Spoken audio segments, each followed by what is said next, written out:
Imagine this. You're standing in the streets of Boston in the year 1775. The air is thick with tension, but not the kind you can easily escape. It's the tension of a city about to explode. Soldiers in bright red coats patrol the cobblestone streets, their muskets gleaming in the sun. The clatter of boots against stone echoes through the alleys. Above you, the flag of the British Empire flutters proudly. An empire that rules the seas, commands armies across the globe, and has never been seriously threatened by farmers, shopkeepers, or blacksmiths. Now look to your left. You see a crowd gathering, ordinary colonists, men in plain coats, women clutching their children, artisans, farmers, even boys not yet old enough to shave. They're not soldiers, they're not warriors, yet something burns in their eyes, something dangerous, something that whispers of rebellion. And in this moment, without realizing it, you're standing at the edge of history.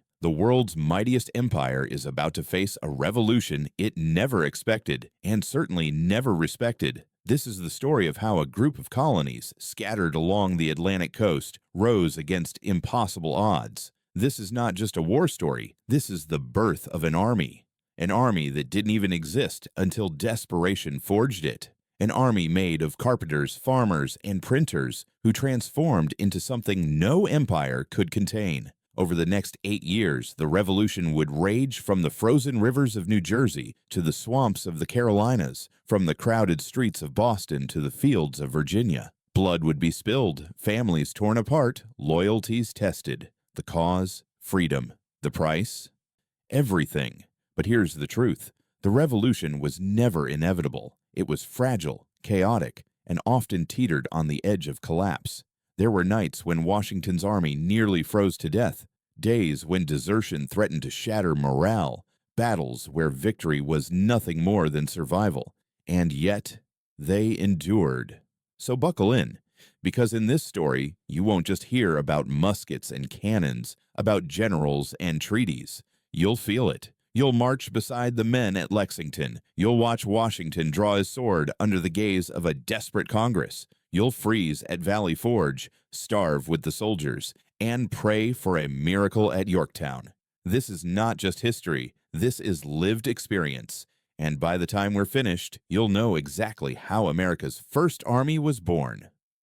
Picture the colonies in the mid-1700s. 13 outposts stretched along the Atlantic, each different in culture, economy, and outlook. New England's fishermen and merchants, the middle colony's bustling ports, the southern planters with sprawling tobacco fields, diverse, independent, proud, and yet all under the rule of a distant king across the sea. For years, that relationship worked, at least on the surface. Britain provided protection and markets. The colonies provided raw materials and loyalty. But beneath the surface, resentment brewed. The trouble began with money.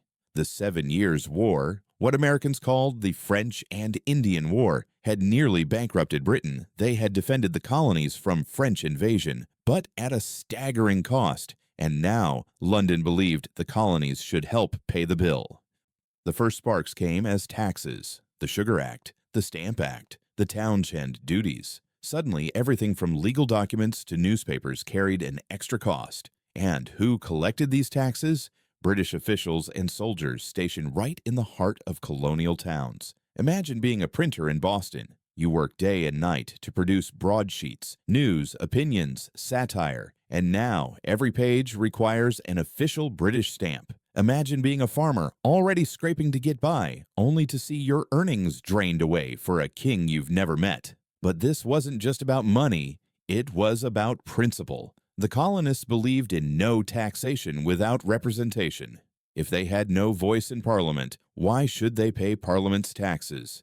To them, it wasn't just unfair, it was tyranny. In taverns and meeting houses, whispers grew louder. Men like Samuel Adams, Patrick Henry, and John Hancock fanned the flames. Pamphlets spread like wildfire. Liberty became the word on every tongue, and soon protest turned into defiance. Then came the flashpoints, the Boston Massacre of 1770, snowballs thrown, shots fired, 5 colonists dead, the Boston Tea Party of 1773, men dressed as Mohawk Indians hurling crates of tea into the harbor as crowds cheered from the shore, Britain's response was swift and brutal. The coercive acts, what the colonists called the intolerable acts. The port of Boston was closed. The Massachusetts government stripped of power. Soldiers quartered in private homes. To London, this was punishment. To the colonies, it was provocation. If they could do this to Boston, what was stopping them from crushing New York, Philadelphia, or Charleston next?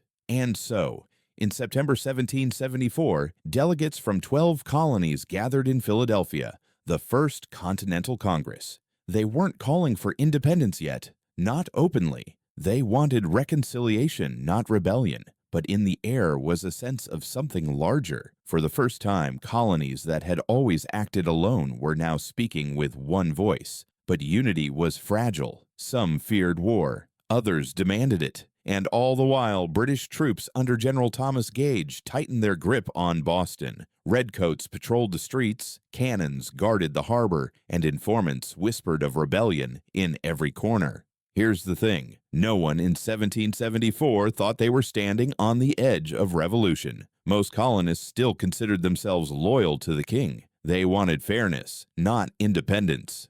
But history has a way of twisting intentions. And when muskets finally fired in the cool dawn of April 1775, everything changed. The colonies were no longer just restless. They were at war.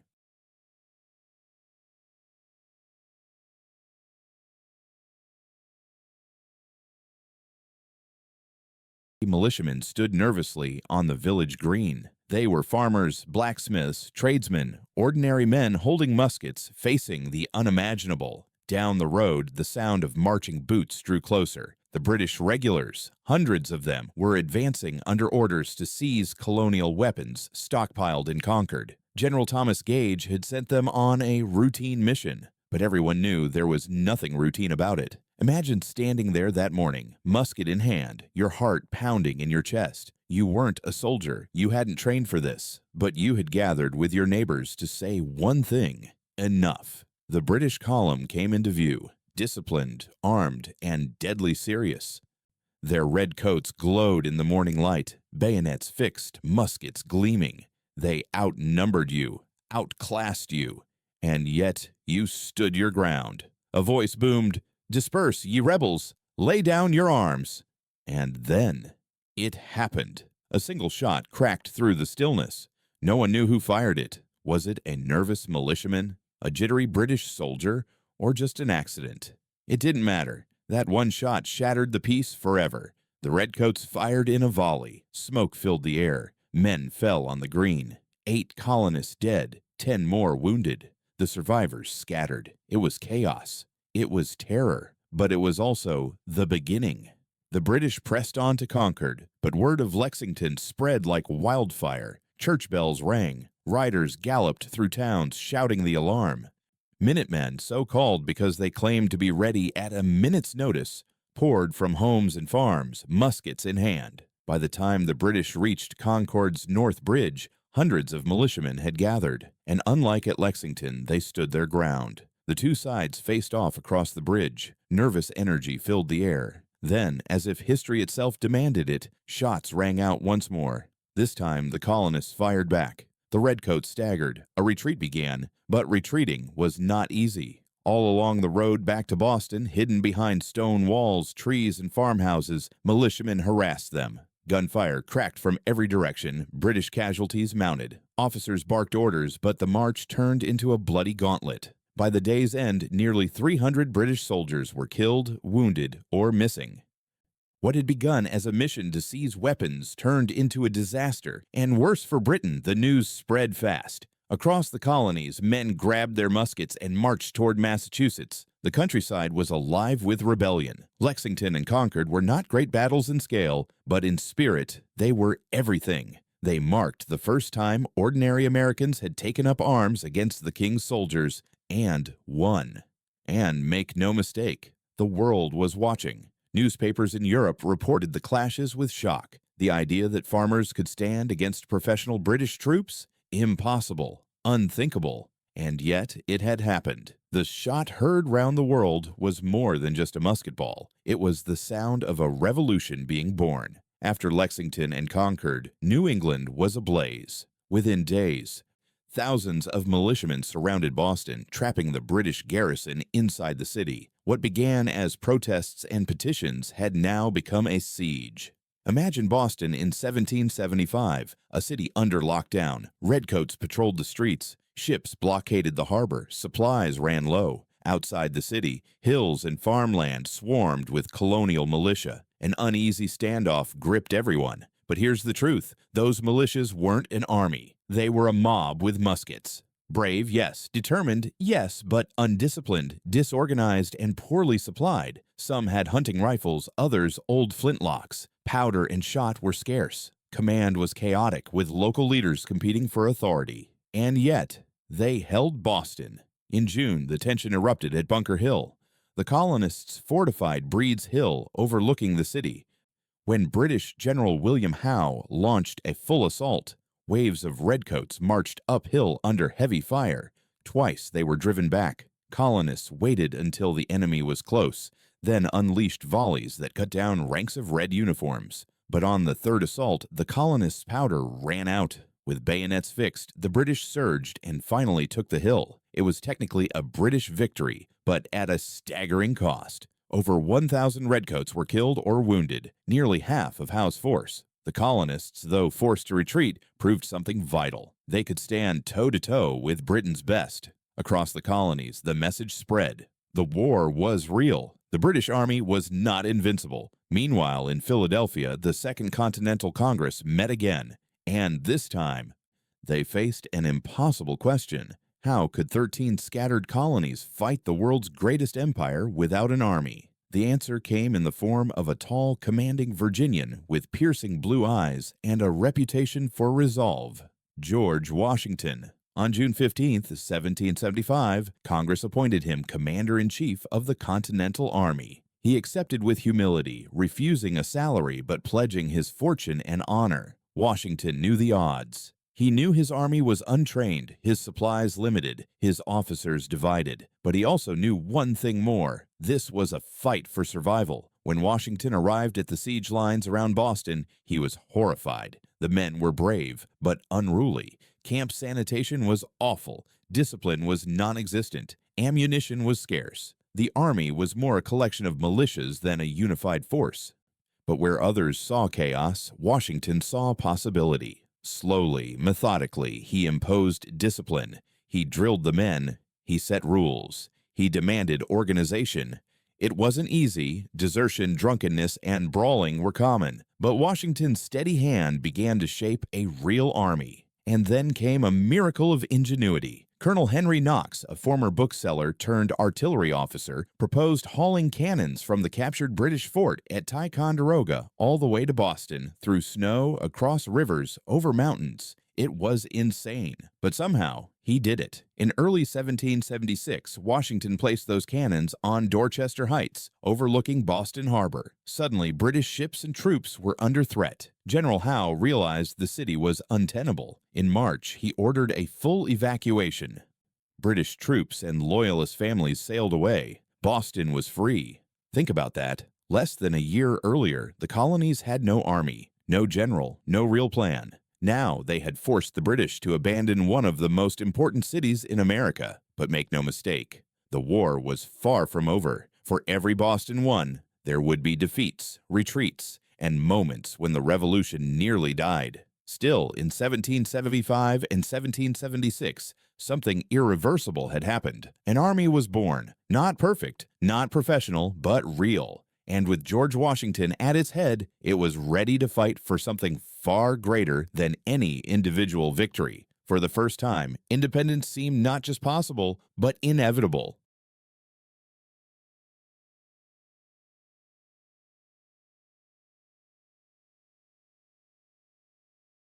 With it, a haunting question. What now? For months, the colonies have fought and bled. Farmers have left their fields, merchants their shops to face down the king's troops. But the deeper they fought, the more it became clear. This was no longer about taxes or representation. This was about freedom or submission. Inside the halls of the Second Continental Congress in Philadelphia, debate raged. Some delegates still clung to hope of reconciliation. They feared independence would bring chaos, ruin, and civil war. Others argued that the time had come to cut ties forever, that a people who had taken up arms could not remain subjects of a king they were already fighting. Voices clashed, passions ran hot.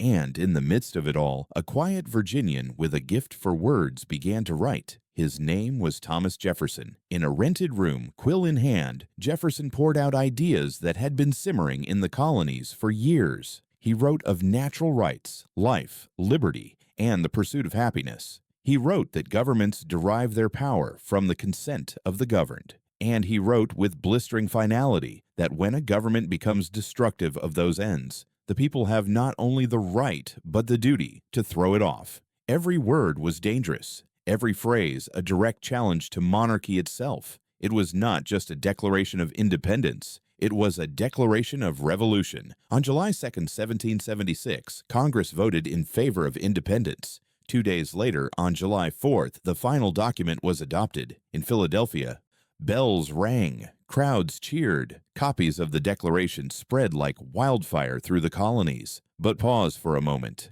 Imagine standing in that chamber as the delegates sign their names. John Hancock, with his bold signature, daring the king to read it clearly. Others, hands trembling, knowing they had just committed treason. Because make no mistake, this was no symbolic gesture. By signing that document, these men placed a target on their backs. If captured, they would hang, their property seized, their families ruined, and yet they signed. Not because they were fearless, but because they believed the cause was greater than their fear. Out in the countryside, farmers and townsfolk gathered in squares as the Declaration was read aloud. For many, it was the first time they had heard such words. Ordinary men and women, once loyal subjects, now saw themselves as citizens of something entirely new. Independence wasn't just an idea anymore, it was reality. But reality came with consequences. Britain would never forgive this defiance. And as the ink dried in Philadelphia across the Atlantic, King George III was already preparing the largest expeditionary force the empire had ever assembled.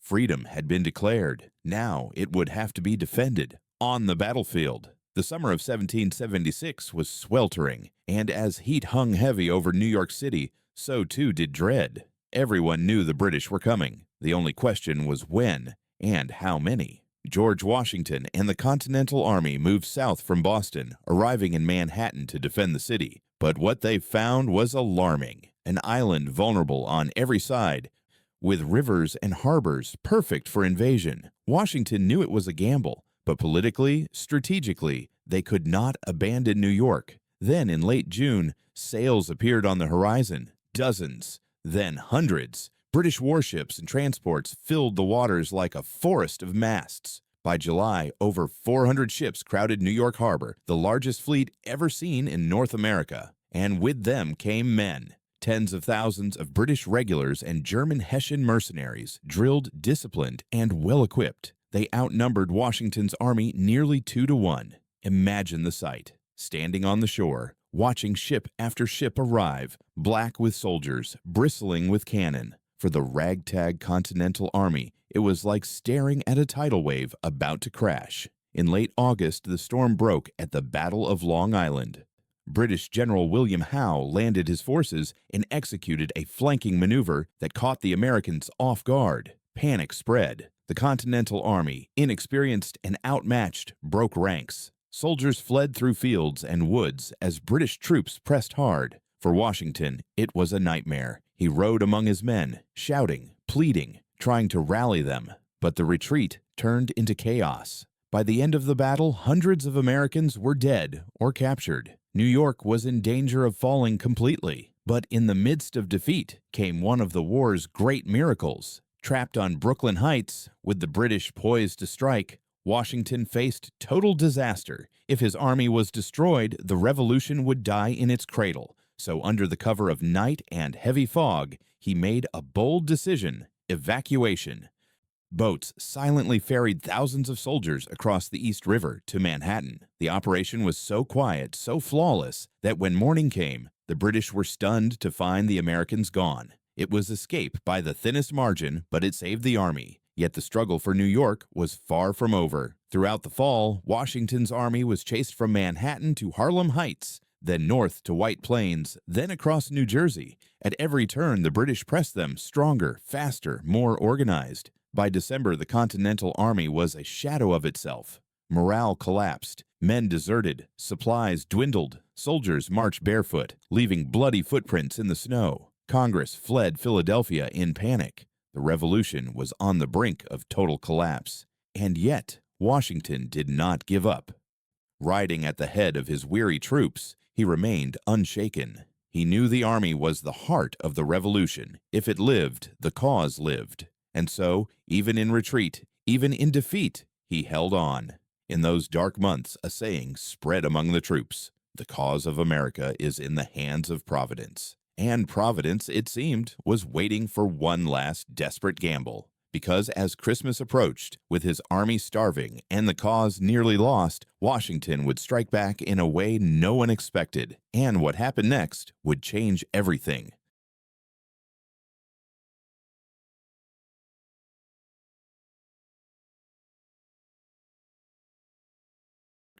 On the Pennsylvania shore, a ragged army prepared for the unthinkable. George Washington stood among them, cloak wrapped tight against the cold, his face set with determination. His men were starving, exhausted, many without shoes. They had lost battle after battle. Morale was shattered. Congress had fled. The revolution was gasping its last breath. But Washington had a plan, a desperate, impossible plan. Across the river lay the town of Trenton, New Jersey, garrisoned by German Hessian troops. Professional soldiers, disciplined and well-rested. Washington knew they would be celebrating Christmas. He knew they would not expect an attack. And he knew that if he could strike a blow here, against all odds, it might save the revolution. So, on that freezing night, he ordered the crossing. Picture the scene. Boats pushed into the icy river, men shivering as they climbed aboard. Horses, cannons, wagons, all ferried across by sheer determination. Oars creaked, ice cracked. The current threatened to sweep them downstream. Washington himself crossed with them, silent and grim. Every moment was agony. If the British discovered them, the army would be destroyed. If the river swallowed them, the revolution would drown. But hour by hour, through sleet and snow, they made it. By dawn, Washington's army, 2,400 men, marched toward Trenton. Muskets were damp, powder unreliable, but spirits were rising. For the first time in months, they were moving not in retreat, but toward the enemy. When they reached Trenton, the Hessians were indeed caught off guard. Washington split his forces, attacking from two directions. The sleepy town erupted in chaos. Shouts in German, drums beating, muskets cracking. The Hessians scrambled to form ranks, but the Americans pressed hard. Within an hour, the garrison collapsed. Nearly 1,000 Hessians were captured. American casualties? Fewer than 10. Think about that. In a single morning, the Continental Army had gone from despair to triumph. But Washington wasn't finished. Days later, he struck again at Princeton, outmaneuvering the British and forcing them to retreat. The victories at Trenton and Princeton didn't win the war, but they saved it. They proved the Continental Army was still alive. They restored hope in Congress, in the soldiers, in the people. And they proved something even more powerful, that Washington would risk everything, not for glory, but for the survival of the cause. Thomas Paine, whose words had already stirred the colonies, captured the moment best in his pamphlet, The American Crisis. These are the times that try men's souls, and try them they did. But in the snows of New Jersey, the revolution endured. As 1777 dawned, the war was far from won. Washington's army was still small, still poorly supplied, still fragile. The British still controlled New York, and their navy still ruled the seas. But something was changing. The revolution was no longer just a colonial uprising. It was becoming a global conflict. The turning point came at Saratoga in upstate New York. British General John Burgoyne launched a campaign to cut off New England from the rest of the colonies, marching south from Canada with thousands of troops. His goal: split the rebellion in two and crush it. At first, it seemed unstoppable. Burgoyne's army advanced, capturing forts, pushing deeper into rebel territory. But the wilderness of New York was unforgiving. Roads were mud, supplies dwindled, and American resistance stiffened. General Horatio Gates, along with fiery young Benedict Arnold, rallied Continental forces. At Freeman's Farm and Bemis Heights, they fought fiercely. Colonists fired from behind trees, struck supply lines, harassed every move. Burgoyne's progress slowed to a crawl. By October, surrounded and starving, Burgoyne surrendered his entire army, nearly 6,000 men. It was a stunning victory. The first major defeat of a British field army, proof to the world that the Americans could not only fight, but win. And the world was watching. In Paris, French diplomats had been quietly supporting the rebels with money and supplies. But now, with Saratoga, they saw opportunity. Britain's ancient rival France had a chance to strike back. In 1778, France officially entered the war as America's ally. Soon, Spain and the Netherlands followed. What had begun as a colonial rebellion had become an international war. For Britain, this was a nightmare. They now faced not just American militias, but the combined weight of European powers. Their navy stretched thin. Their armies spread across the globe. The empire was bleeding. But for Washington and his soldiers, France's entry meant more than politics. It meant hope.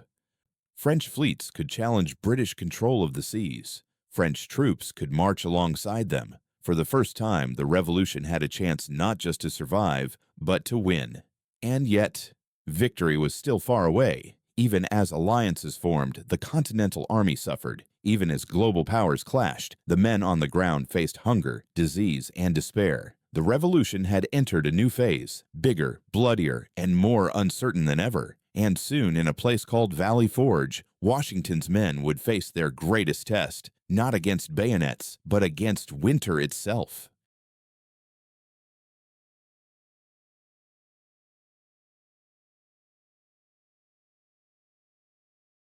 Survival itself. After defeats at Brandywine and Germantown, Washington's men retreated to Valley Forge, a patch of land northwest of Philadelphia. What awaited them there was not safety, but misery. Imagine trudging into camp that December, snow crunching underfoot, the air sharp with frost, the smoke of meager fires rising into the gray sky. Thousands of men, weary and hungry, built crude huts from logs and mud. They wrapped rags around their feet because shoes had worn away. Many had no blankets, no coats. Food was scarce. Supplies trickled in slowly, often stolen or spoiled before reaching camp. Soldiers boiled leather for broth, gnawed on fire cakes made of flour and water. Disease spread, smallpox, dysentery, pneumonia.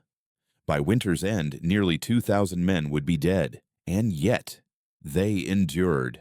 Washington walked among them daily, sharing their hardships. He refused comfort, living as his soldiers did. Men watched him ride through camp, his face stern but steady, and drew strength from his presence. Washington's leadership was more than strategy, it was belief. Belief that the cause was worth the suffering. But even belief could not win a war without discipline. And here entered an unlikely figure, Baron Friedrich von Steuben. A former Prussian officer, flamboyant and sharp-tongued, von Steuben spoke little English, but had a gift for drilling troops. On the icy fields of Valley Forge, he transformed farmers into soldiers. He taught them to march in step, to load and fire with precision, to fight not as individuals, but as a unified force. Day after day, von Steuben barked orders, cursed in German and French, and rewrote the army's manual from scratch. The men, half amused and half terrified, obeyed. And slowly, something miraculous happened. The ragged mob that had fled New York was becoming a real army. By spring, when the snows melted, the Continental Army emerged hardened, disciplined, and renewed. They were lean, hungry, and scarred, but they were ready.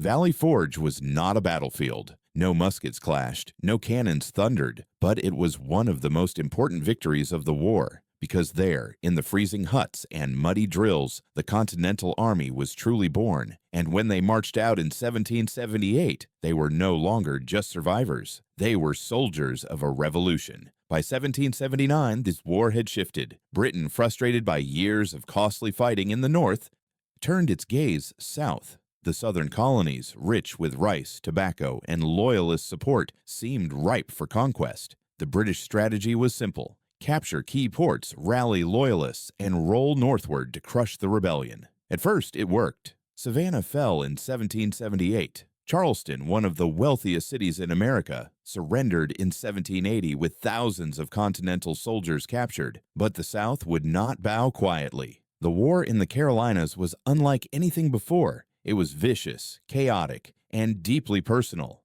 Neighbor fought neighbor, families were torn apart, Loyalist militias clashed with Patriot partisans in brutal skirmishes, villages burned, prisoners were executed, vengeance was swift. And out of this chaos rose new kinds of heroes, men like Francis Marion, the Swamp Fox, who led guerrilla bands through the Carolina swamps, striking quickly and vanishing into the wilderness. Thomas Sumter, the Gamecock, fierce and unrelenting. Daniel Morgan, a frontiersman with a knack for tactics. Their war was not about grand armies and open fields. It was about ambushes, raids, and hit-and-run attacks that bled the British dry. One of the turning points came at the Battle of Cowpens in 1781. Morgan faced a British force under the ruthless Banastre Tarleton. Outnumbered and pursued, Morgan devised a brilliant plan. He placed militia in front, ordering them to fire 2 volleys and then retreat. Tarleton, thinking the Americans were fleeing, charged recklessly. But behind the militia waited the Continental regulars, steady and ready. As the British surged forward, Morgan's trap snapped shut. The Americans struck from all sides, crushing Tarleton's force. It was a stunning victory, one that electrified the South and proved the British could be beaten even in their stronghold. Meanwhile, General Nathaniel Greene took command of the Southern Continental Army. Greene understood that he could not defeat the British in open battle, but he could wear them down. "We fight, get beat, rise, and fight again," he said. And that's exactly what he did. Greene led the British on a grueling chase across the Carolinas, trading space for time, bleeding them with skirmishes, and forcing them to stretch their supply lines. By the time the British reached Virginia, they were battered, exhausted, and vulnerable. The Southern campaign was brutal. Fields were scorched, towns destroyed, civilians caught in the crossfire.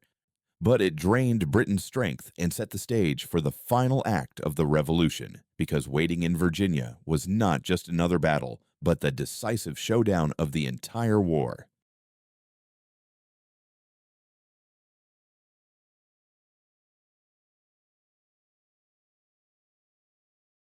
Stretched thin by distance and rebellion, Washington's army was still underfed, underpaid, and restless. Many wondered, could this war truly be won? And then the winds of fate shifted. In the Chesapeake Bay, a French fleet under Admiral de Grasse sailed north, cutting off British reinforcements. At the same time, Washington saw an opportunity. The British General Charles Cornwallis had entrenched his forces at Yorktown, Virginia, a small port town along the York River. Cornwallis believed he was safe, his back to the sea, expecting the Royal Navy to support him. But the Royal Navy would never arrive. Washington, in secret, moved his army south. For weeks, soldiers marched hundreds of miles, their boots pounding dusty roads, their spirits lifted by the thought of one final strike. Alongside them marched thousands of French troops under the command of the noble Marquis de Lafayette and General Rochambeau. By September 1781, Yorktown was surrounded. The trap was set. The siege began.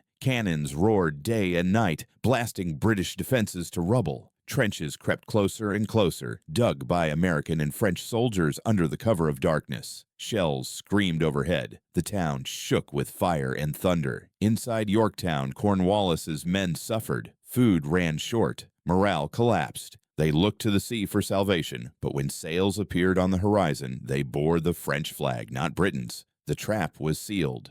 One of the most dramatic moments came when Allied troops stormed 2 British redoubts, fortified positions that anchored Cornwallis's defenses. At Redoubt 9, French grenadiers charged with bayonets flashing. At Redoubt 10, Americans led by Alexander Hamilton advanced through the night. No gunfire, only cold steel and fierce courage. They overwhelmed the British, capturing the positions with breathtaking speed. Now Yorktown's defenses crumbled. Cornwallis realized the truth. He was trapped, hopeless, surrounded. On October 19, 1781, he surrendered. Picture the scene. A British army, once feared as invincible, marching out with drums beating a mournful tune. Their flags furled, muskets stacked. The victors, Americans and French, stood tall as Cornwallis's men laid down their arms. For the soldiers who had marched barefoot, starved at Valley Forge, crossed icy rivers, and fought impossible odds, it was almost surreal. They had beaten the greatest empire on earth. But Washington remained solemn. He knew the war was not fully over until peace was signed. Still, at Yorktown, the Revolution had won its decisive victory. The impossible had become real. The guns fell silent, but peace did not come quickly. Negotiations dragged on for nearly 2 years as Britain debated whether to accept defeat. Finally, in 1783, the Treaty of Paris was signed. Britain recognized the independence of the United States of America. The war was officially over. The moment was staggering. Just 8 years earlier, 13 scattered colonies had been subjects of a distant king. Now they were free, sovereign states bound together by shared sacrifice. Yet independence was not the end of struggle. It was only the beginning. The young nation was broke, its soldiers unpaid, its government weak. Rivalries between states simmered, and the question of how to govern loomed large. But for now, there was triumph. George Washington, the man who had led through defeats, hardships, and ultimate victory, resigned his command before Congress. He did not seize power or crown himself king, as many feared. Instead, he returned to his farm at Mount Vernon. This act of humility stunned the world. Washington showed that the Revolution had not been for one man's ambition, but for the people's liberty. The soldiers returned home, farmers, merchants, blacksmiths, forever changed by what they had endured. They had forged not just a nation, but a legacy of resilience and courage.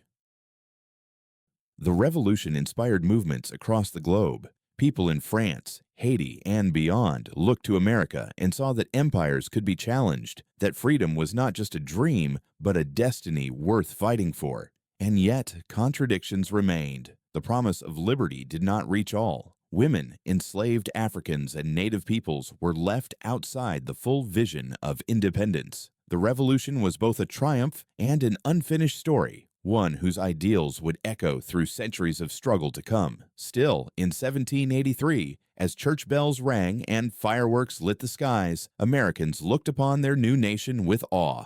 Against all odds, they had won. Imagine it once more. A ragtag band of farmers, merchants, and dreamers stood against the greatest empire in the world. They had no navy, no treasury, no empire to call their own. What they had was belief in freedom, belief in each other, belief that ordinary people could do the extraordinary. They endured hunger, freezing winters, defeats that would have broken lesser men. But every loss taught them resilience. Every hardship forged them stronger. Every battle, whether won or lost, carried them closer to independence. And when the world doubted them, they did not falter. At Trenton, at Saratoga, at Yorktown, they proved that courage and unity could change the course of history. The Revolutionary War was not just the birth of an army, it was the birth of a nation built on ideals that would challenge kings and inspire revolutions around the globe, a nation that, though imperfect, carried within it the seed of something eternal, the belief that freedom is worth fighting for. So the next time you hear the crack of fireworks, see a flag unfurl in the wind, or speak the words, "We the people," remember the journey that began in 1775. Remember the ordinary men and women who risked everything, because their fight was not just for their time, it was for all time. This was the birth of an army and the dawn of America.